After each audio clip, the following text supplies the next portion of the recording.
Here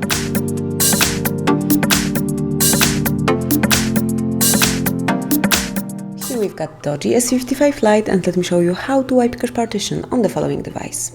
So at first you have to switch off your phone, simply tap on power key, hold it about 3 seconds, and then power off device. Confirm that you would like to shut it down by tapping on OK.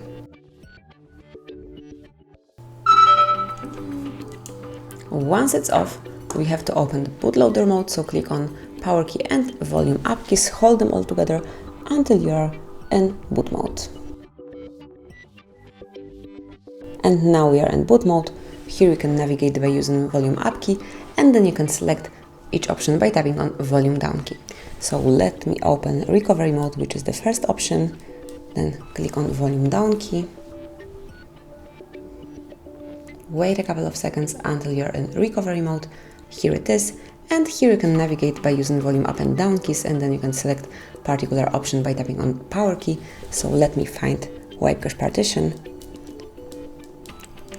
Here it is, and then click on power key to perform this operation. Confirm that you would like to wipe cache by tapping on yes. Wait a couple of seconds, and that's it. As you can see, cache wipe complete. So now we can reboot system now. Just click on power key and wait a couple of seconds until you are back in standard mode.